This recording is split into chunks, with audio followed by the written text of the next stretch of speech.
That's a lot of sticks. I'm going to show you how I turn these into 1,243 chopsticks.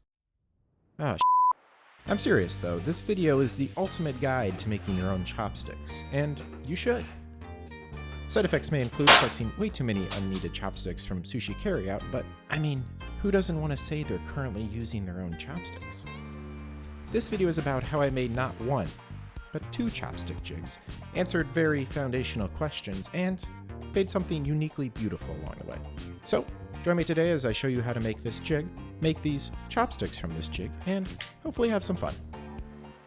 Oh, and stick around to the end if you want to see how you can win a set of these for free. Let me take you back to the beginning, when younger me watched a YouTube video about making chopsticks using a hand plane. I don't remember exactly which video it was, but go ahead, search it, there's plenty. And they all probably come up in your search before mine does. Aww. The build of these jigs is always pretty simple. A single piece of hardwood with a tapered groove cut into it. That groove takes some stock, and then by running a plane over it until we reach the hardwood, sets a taper on the stick. Repeat this on all four sides, and voila, you have a single chopstick. Elementary, my dear, 2 times 2 is 4. So I made my own. There were a couple personal upgrades I added to the design. One, the plane sits on an edge so the blade doesn't cut and grab into the hardwood. It only makes contact with the stock. And this whole thing comes apart. That is important because it lets me adjust the angle of taper by reclamping the 3 pieces together. Depending on the orientation of the middle piece, you can get steeper or shallower tapers. Back in the day, I used this jig to make about 2 dozen chopsticks. Many were given out as gifts, but these are the ones we kept. This was a Christmas gift for my now fiance, which explains the fancy box. You can see I had some fun with the wood choice. Bonus points if you can guess all 6. These have been our day-to-day chopsticks for Asian cuisines ranging from sushi to ramen to rice bowls, and they've worked great. But I want to try for something more exquisite. Which means 3 things. 1, a better finish. These are only finished with sanding, buffing, and a little bit of mineral oil, which means they're nice, but lack the gloss of a lacquered finish and don't hold up the best. 2, I want a finer, sharper point. And 3, we need better presentation. That means a better box and proper accompaniments. Chopstick rests. Let's start with number 2 because that pertains to the shape of the chopstick. To get a finer point, what we need to do is cut a more aggressive taper.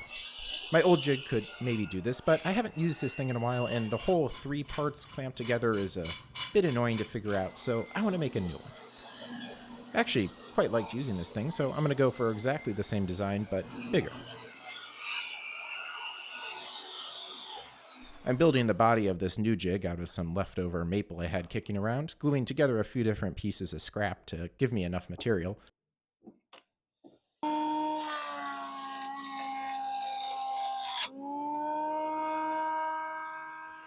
To cut the taper in the middle piece, all I'm doing is taping a little block on one end to slant the whole board and then using a router to cut the slot.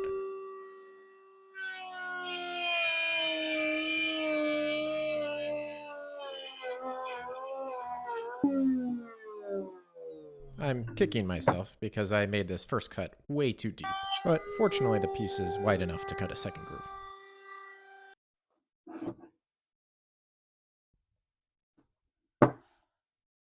At this point, I'm not worrying about the exact degree of taper because I'm going to lean into the whole 3-part adjustable design, which will allow me to finely adjust it down the road.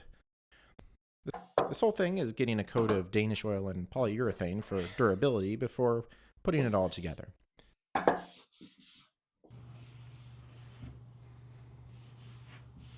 Here's mistake number 2, these holes. To make the clamps a bit more permanent, I'm replacing them with these long through bolts. I didn't have my drill press handy, so I free-handed these with a cordless drill, which meant my holes didn't exactly end up being straight. So not only did this become a struggle to get these black through bolts all the way through, they were way too big to move the middle board at all. Fortunately, this was pretty easily solved with some smaller bolts. Mistake number 3 is I had to add a couple washers for spacers because my middle board ended up being skinnier than the width of the planer blade. But again, pretty easy fix. To keep the plane from running all over the place, I'm adding a couple of guide rails. They're a bit crooked, but that's okay, and a tiny stop to the end to prevent the chopstick from flying out. This piece has to be pretty thin, thinner than the final tip of the chopstick, otherwise the plane would just make it that thin, and I really don't want to cut into this nail. Helps to give the plane a quick cleaning and sharpening before starting, just to make it a bit easier to cut through the stock. And speaking of, let's talk about the stock. Creating stock for chopsticks is a good opportunity to use up old scrap and have some fun with different wood choices. I'm ripping down all of these boards, trying to get them as small as possible to save me from having to remove too much material later. Hey, future self here. That whole goal of removing as much material as possible, you pretty solidly failed at it. And you're going to come to regret it down the road, but carry on for now. Okay, I think we're finally ready to set this thing up and give it a go. The first few chopsticks are test runs, and you can see how I'm able to adjust the jig to get different shapes. I quite like this aggressive taper, which is basically maxing out the jig, so I'm going to go forward with that. A couple other important things to note on setup. Mistake number 4, you'll notice in this configuration that the middle board actually becomes the lowest resting point because it's so angled.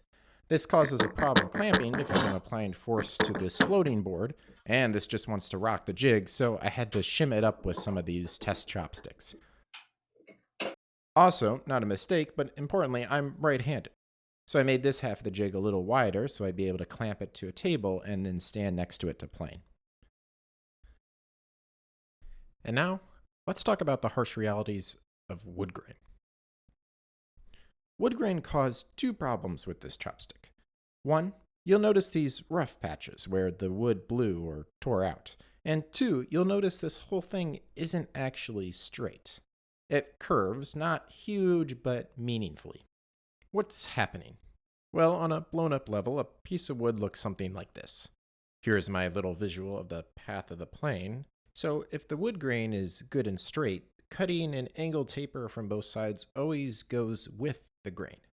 To contrast that, observe what happens if our grain isn't straight. One side is good and well, going with the grain, but the other, it goes against the grain. And that's when it's much easier for the plane to snag the wood fibers and tear them out. This is further complicated when we talk about wood grain actually looking something like this. And remember, we have to do this on all 4 sides.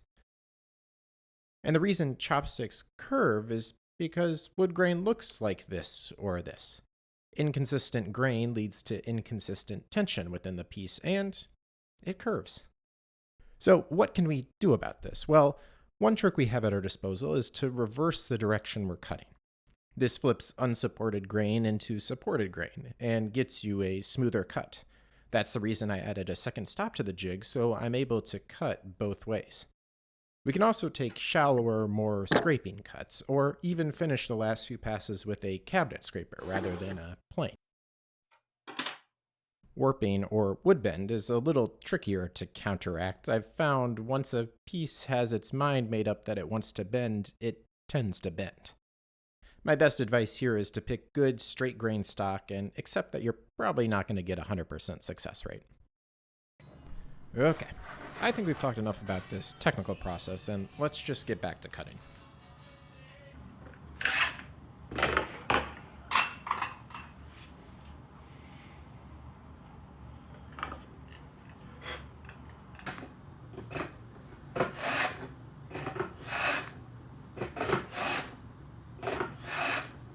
Whew, hard work.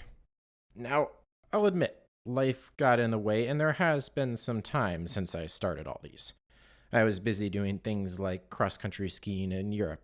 Actually, here's a video of what I looked like. The surge!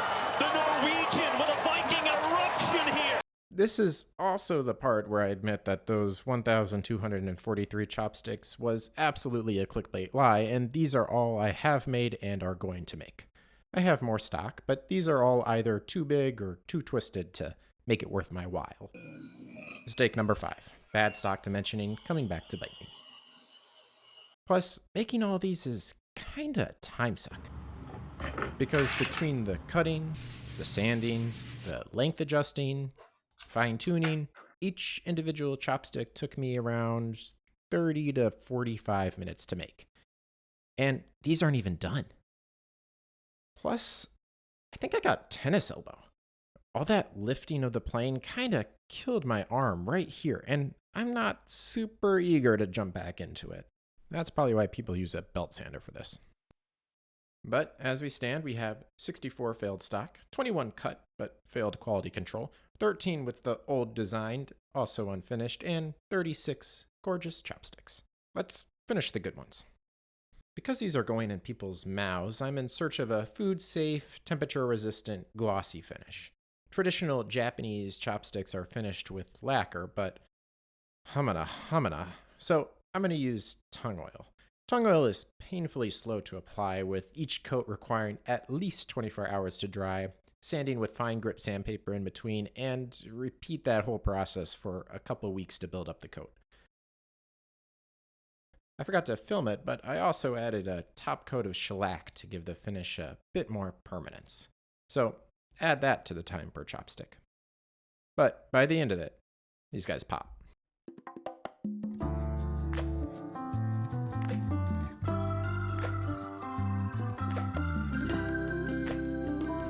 I hope you can appreciate the effort that went into these.